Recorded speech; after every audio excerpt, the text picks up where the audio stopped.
से पहले की जो राजनीति थी ना, वो देश हित, राष्ट्र हित और समाज हित की राजनीति वो लोग करते थे। नेता जो थे पहले के 30 साल पहले के नेता जो थे, और 30 साल से इधर के जो नेता है 100% व्यवसायीकरण कर लिए हैं राजनीति को। 100% व्यवसाय, पैसा लगाओ और पैसा कमाओ, इस सब्जेक्ट पर ये लोग काम कर रहे हैं। एक सेमीफाइनल मैच है, वो 26 में है, जिसको त्रिस्तरीय पंचायत चुनाव बोलते हैं। अगर इन साथियों को निर्णय लेना होगा तो पहले सेमीफाइनल मैच खेलेंगे। अगर हम सेमीफाइनल में विनर होंगे और सरकार हमारी बात नहीं मानती है, तो अगर ये सब साथी चाहेंगे तो फिर हम लोग फाइनल खेलेंगे। रणनीति ये है कि ये नेताओं को सबक सिखाने के लिए हम लोग भी एक योजना के तहत दबे कुचले समाज को लेके आगे चलेंगे। दलित पसमानदा समाज के लोग निवास करते हैं, जो यदि इकट्ठा हो जाए तो इस देश की कुर्सी ये अकेले काबिज कर लेंगे। लेकिन आपसी विघटन का शिकार होने के नाते ये बेचारे फुटबॉल बने हैं, और ये जो जिताऊ दल हैं ये अपने अपने समीकरण को देखते हुए इनका प्रयोग करते हैं। प्रयोग करने के बाद इनको फेंक कि इनके जो मुद्दे हैं वो सरकार तक जाएं और सरकार उस पर गंभीर हो, और इस स्तर से मुद्दे जाएं कि सरकार को एहसास हो कि अगर इन मुद्दों पे मैं गंभीर नहीं हुआ तो 27 में ये लोग गंभीर हो जाएंगे और हम कुर्सी। 28 जुलाई को खलीलाबाद से जरिए जिलाधिकारी माननीय मुख्यमंत्री महोदय को यह स्पष्ट चेतावनी ज्ञापन देना चाह रहे हैं कि महोदय, इन जेन्युइन मुद्दों का आप या तो न्याय संगत निस्तारण कर दो, और नहीं तो 2027 में, और जैसे कि भाई साहब ने बताया है आदरणीय अंबिका जी ने, कि 2026 में हम सेमीफाइनल खेलेंगे, 2027 में हमारा फाइनल होगा। यदि आप हमको इग्नोर करोगे तो आपको कुर्सी से हाथ धो देंगे। नमस्कार, आप देख रहे हैं SMP News 24 और मैं हूं शैलेंद्र मणि त्रिपाठी। आज यहाँ मनरेगा मजदूर संघ की बैठक चल रही है। हम आपको दिखाना चाहेंगे कि यहाँ पे तमाम लोग हैं, यहाँ पे बैठक चल रही है और किन मुद्दों को लेकर के यहाँ पे बैठक चल रही है। इधर देखिए महिलाएं भी तमाम बैठी हुई। तो हम मनरेगा मजदूर संघ के राष्ट्रीय अध्यक्ष से जानेंगे कि आज ये बैठक चल रही, पूरा क्या मामला है, किस बात को लेकर बैठक चल रही है। ये संत कबीर नगर जनपद में हमारे जो यहाँ जातियाँ निवास करती हैं, उनके जो नेतृत्व करता है जनपद के, वो आपस में एकत्र हुए हैं और ये चाहते हैं कि इनके जो मुद्दे हैं वो सरकार तक जाएं और सरकार उस पर गंभीर हो, और इस स्तर से मुद्दे जाएं कि सरकार को एहसास हो कि अगर इन मुद्दों पे मैं गंभीर नहीं हुआ तो 27 में ये लोग गंभीर हो जाएंगे और हम कुर्सी छोड़ देंगे। ऐसा तो नहीं कि 27 को लेकर के 27 में जो विधानसभा चुनाव होना उसको लेकर के आप लोग रणनीति बना रहे हैं, और छोटे छोटे जो राजनीतिक दलों के लोग समझिए या पार्टी के लोग समझिए, इन लोगों को एकत्रित कर रहे हैं। 27 के पहले एक सेमीफाइनल मैच है, वो 26 में है, जिसको त्रिस्तरीय पंचायत चुनाव बोलते हैं। अगर इन साथियों को निर्णय लेना होगा तो पहले सेमीफाइनल मैच खेलेंगे। अगर हम सेमीफाइनल में विनर होंगे और सरकार हमारी बात नहीं मानती है, तो अगर ये सब साथी चाहेंगे तो फिर हम लोग फाइनल खेलेंगे। आज यहाँ पे कितनी जात के लोग आए हुए हैं, किन किन जात के लोग हैं? पाल समाज से भैया राजेंद्र पाल जी हैं, और प्रजापति समाज से प्रजापति एकीकरण महाअभियान के राष्ट्रीय अध्यक्ष अनिल जी हैं, और भी साहनी जी, तमाम लोग हैं, और विश्वकर्मा समाज से लोग हैं, और मुस्लिम समाज से भी हैं यहाँ लोग। ऐसा क्या लगता है कि ये जो जाति है आज इसको सरकारी लाभ नहीं मिल पा रहा, कहाँ से ये अपने आप को पीछे पा रहे हैं? समस्या सरकारों की निष्ठा पे है। आज 75 वर्षों से जो सरकारें काम कर रही हैं, इनको मध्यम वर्गीय और निम्न वर्गीय से कोई मतलब नहीं है। इन्हें मतलब है अपनी कुर्सी से। देश की आजादी के बाद से पूंजीपतियों ने सत्ता संभाला है, और पूंजीपति का सिर्फ एक एजेंडा है, पूंजी बनाओ, सत्ता पाओ, पुनः पूंजी बनाओ और पुनः सत्ता पाओ। मिडिल क्लास, लोअर क्लास, उनके लिए मायने नहीं रखता, सिर्फ चुनाव के समय के अतिरिक्त। क्या राजनीति में इन लोगों को भागीदारी नहीं मिलती है? राजनीति में इनको भागीदारी मिलने की तो बातें छोड़ दीजिए, इनको अपने घर की भागीदारी नहीं लेने देते हैं वर्तमान के नेता। क्या रीजन मानते हैं इसके पीछे? भ्रष्टाचार, सत्ता लोलुपता, धन का दोहन करने की मंशा वर्तमान नेताओं की। आप संत कबीर नगर देख लीजिए, जितने धन बलि और धन पशु हैं वही सिर्फ चुनाव लड़ते हैं। कि आम आदमी चुनाव लड़के देख ले क्या इसके पीछे ये लोग जिम्मेदार नहीं है? बिल्कुल जिम्मेदार हैं, बिल्कुल जिम्मेदार हैं। और शायद इसी बात को समझ करके भाई अनिल जी ने सभी जातियों के शीर्ष लीडरों को संत कबीर नगर के इकट्ठा किया है कि हम जिम्मेदार हैं इस दुर्दशा की, हम जवाबदेह हैं इस दुर्दशा की, और अब हमें अपनी जिम्मेदारी तय करनी होगी ताकि अवश्य सुधार हो जाए। चलिए धन्यवाद। हम अनिल जी से जानते हैं। अनिल जी से बात करते हैं। अनिल जी, आज जो ये लोगों को एकत्रित किया है, तो इनका मुख्य उद्देश्य क्या रहा? ये इस देश में बहुतायत आबादी में अति पिछड़े, अति दलित, पसमानदा समाज के लोग निवास करते हैं, जो यदि इकट्ठा हो जाए तो इस देश की कुर्सी ये अकेले काबिज कर लेंगे। लेकिन आपसी विघटन का शिकार होने के नाते ये बेचारे फुटबॉल बने हैं, और ये जो जिताऊ दल हैं ये अपने अपने समीकरण को देखते हुए इनका प्रयोग करते हैं, प्रयोग करने के बाद इनको फेंक देते हैं, जिससे स्थिति सर ये हो गई है कि इन गरीब, कमजोर, भूमिहीन मजदूरा वर्गों का पारिवारिक भरण पोषण बड़े मुश्किल में पड़ गया है।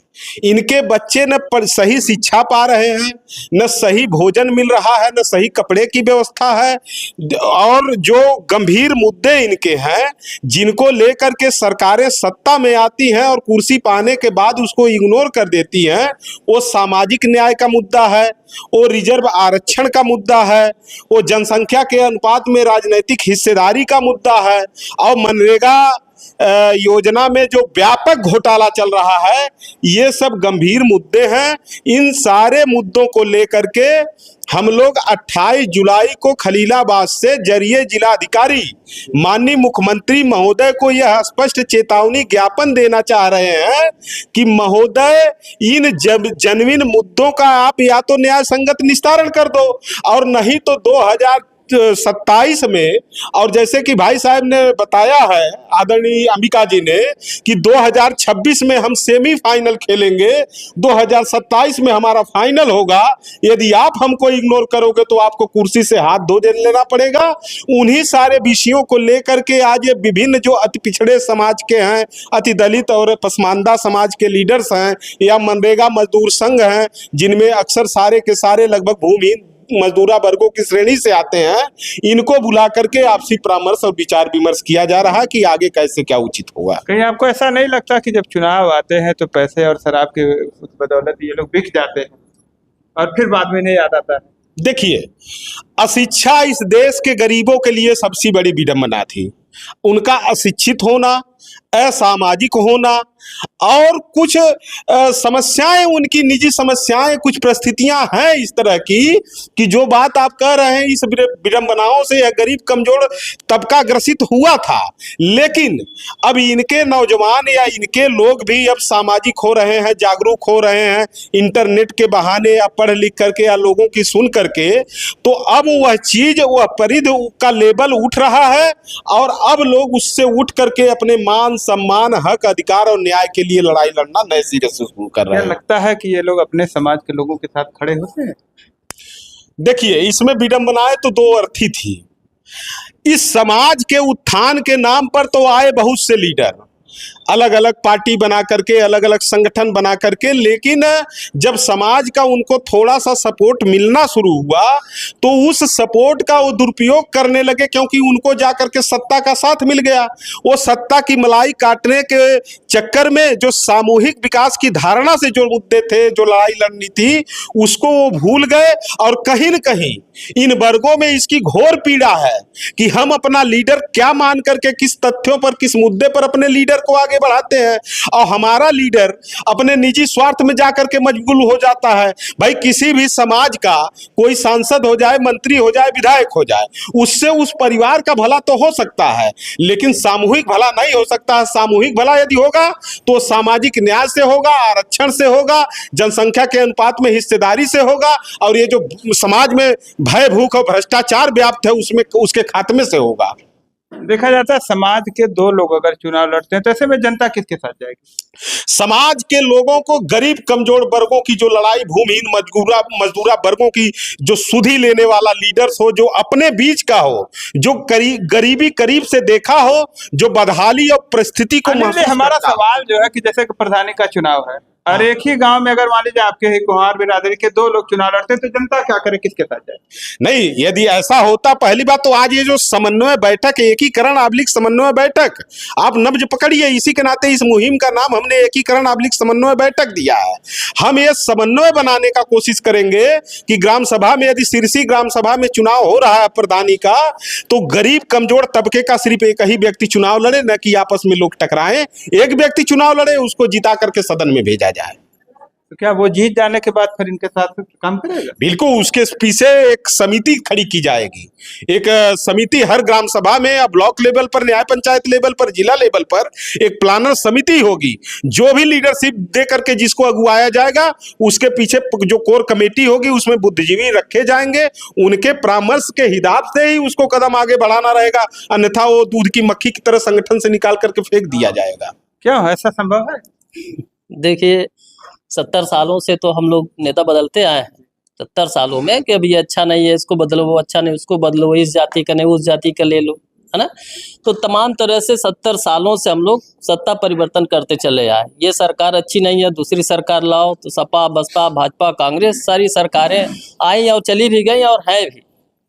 उनसे क्या हम लोग उम्मीद किए? देखा जाता है जो जीत जाता है वो अपना पेट खुद भरता है, बाकी लोगों को छोड़ देता है जो उनको वोट दिए। 30 साल से पहले की जो राजनीति थी ना, वो देश हित, राष्ट्र हित और समाज हित की राजनीति वो लोग करते थे। नेता जो थे पहले के, 30 साल पहले के नेता जो थे, और 30 साल से इधर के जो नेता है 100% व्यवसायीकरण कर लिए हैं राजनीति को। 100% व्यवसाय, पैसा लगाओ और पैसा कमाओ, इस सब्जेक्ट पर ये लोग काम कर रहे हैं। तो हम लोग जो आज कार्य कर रहे हैं, हमारा उद्देश्य है कि जैसे प्रधान बनना है, बीडीसी बनना है, जिला पंचायत सदस्य बनना है, प्रमुख बनना है, इनको पहले हम राजनीतिक ट्रेनिंग दें। जैसे एक डॉक्टर बनने के लिए 4 साल 5 साल पढ़ता, तब इंजेक्शन लगाने के लिए उसको आदेश मिलता है कि चलो भाई आदेश इंजेक्शन लगा सकता है। लेकिन इतना बड़ा देश, इतनी भारी 140 करोड़ की आबादी को संचालित करने के लिए, चलाने के लिए एक भी ट्रेनिंग स्कूल नहीं है कि ये ट्रेंड लीडरशिप किसी को दी जाए।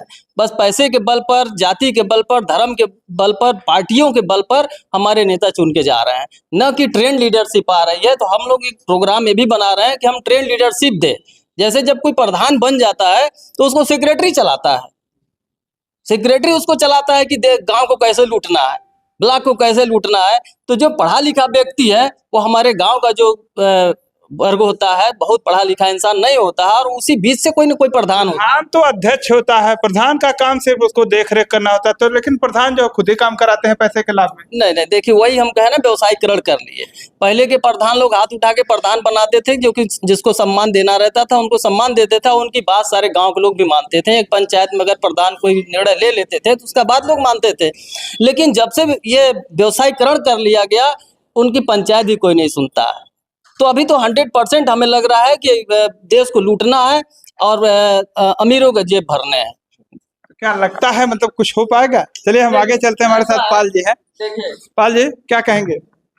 आज यहाँ पर जो समन्वय के लिए बैठक बुलाई गई है, इसमें विभिन्न जातियों के लीडर हैं, मनरेगा संघ के राष्ट्रीय अध्यक्ष भी हैं, और दबे कुचले समाज के लिए यहाँ एक रणनीति तय की जा रही है कि जो शासन और सत्ता में हम लोगों की आवाज़ को नहीं सुना जा रहा है, उसको सुनने के लिए हम लोग एक रणनीति बनाएंगे। और 28 जुलाई को एक तहसील में धरना प्रदर्शन के माध्यम है कि लोग अपने बिरादरी के, जात बिरादरी को लेके चलते हैं, लेकिन जैसे ही चुनाव आया और वो जीते तो फिर इनको छोड़ देते हैं, जैसे दूध में मक्खी निकाल के फेंक देते हैं। कहीं ऐसा तो नहीं कि आप लोग भी उस तरह का काम करेंगे? जी, ऐसा तो देखा जा रहा है, हम लोग भी देख रहे हैं। लेकिन हम लोगों की रणनीति ये है कि ये नेताओं को सबक सिखाने के लिए हम लोग भी एक योजना के तहत दबे कुचले समाज को लेके आगे चलेंगे। चलिए जनता से पूछते हैं, क्या ऐसा संभव है जैसे ये लोग कर रहे हैं? हाँ, संभव है। हाँ। कैसे संभव होगा? जब आप लोग चुनाव में पैसा लेंगी, लोगों से अपेक्षा रखेंगे, तो वो क्या करेगा आपके लिए? जो पैसा लगा के चुनाव लड़के आएगा, फिर वो जीतेगा तो अपना पैसा निकालेगा ही निकालेगा। हाँ। तो कैसे संभव हो पाएगा? लगता है आपको संभव हो पाएगा? हाँ लगता है होगा। कैसे बताइए?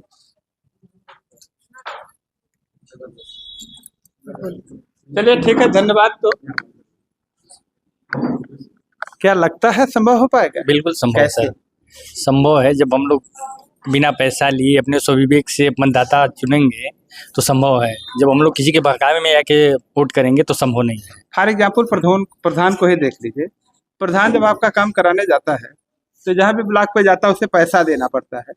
अब या तो वो पैसा जनता से ले या अपने पास से दे, तो वो पैसा कहाँ से आएगा? नहीं, वो सिस्टम से काम नहीं करते हैं तो पैसा देना पड़ता है। वो जब काम सिस्टम से नहीं का, पात्र को कोई योजना का लाभ देंगे तो उनको पैसा देना पड़ेगा, पात्र व्यक्ति को देंगे तो नहीं देना पड़ेगा। मनरेगा जैसे काम में भी अनिल भाई ने बात किया है कि मनरेगा में बड़ा घोटाला है। मनरेगा जैसे काम में जहाँ प्रधान को एक पैसा नहीं मिलता है, सेक्रेटरी को भी नहीं मिलता है, डायरेक्ट मजदूर के खाते में आता है। लेकिन जैसे ही प्रधान पहुंचता है, फाइल लगवाई शुरू किया, वहीं से पैसा देना चालू कर देता है। नहीं, कोई भी जितना भी नाम भरा जाता है मास्टर रोल में, कोई भी मजदूर काम करने नहीं मजदूर जाता को है। बात छोड़ दीजिए। सबसे पहले तो जब जिस काम पे काम कराया जाता है, जिस जगह पे, हाँ। उसका जब कागज पत्र बनता है तो वहीं से पैसा देना शुरू हो जाता है। तो फाइल चालू हुई नहीं कि पैसा देना तो शुरू। जब गलत काम करें तो पैसा देके ही करेंगे ना। गलत काम कहाँ हो रहा है? गलत काम हर जगह। रोड पे मिट्टी पाटी जा रही है, अरे उसमें तो बात समझिए, रोड पे मिट्टी पाटी जा रही है, कौन सा गलत काम हो रहा है? लेकिन प्रधान को पैसा देना है, वो पैसा प्रधान कैसे निकालेगा? आप ही प्रधान बन जाते तो क्या करेंगे? मिट्टी वो जेसीबी से डलवा देता है, टाली से डलवा देता है, मजदूर तो मौके पे दिखते ही नहीं कहीं। इसके पीछे तो मजबूरी होगी ना कुछ। तो मजबूरी, मजबूरी के लिए पैसा देते हैं वो लोग ना। हाँ, तो मान लीजिए आप भी जीत जाते हैं तो आपको भी यही काम करना पड़ेगा, तो वो पैसा कहाँ से आएगा? नहीं, कोई गलत काम नहीं होगा ऐसा, सब जेन्युइन काम होंगे। चलिए ठीक है, धन्यवाद। तो अभी आपने देखा कि यहाँ पे ये लोग आए हुए हैं और बैठक कर रहे हैं, बहरहाल अपनी बात कर रहे हैं, जिस तरह से ये लोग रणनीति बना रहे हैं। अब आगे देखने वाली बात होगी कि 26 की जो ये लोग रणनीति बना रहे हैं प्रधानी चुनाव को लेकर के, कितनी सफलता मिलती है इनको, ये तो बाद में ही पता चलेगा। वीडियो पर कमेंट करके आप लोग अपनी राय जरूर दें। मिलते हैं नई खबर के साथ नई वीडियो में, तब तक के लिए नमस्कार।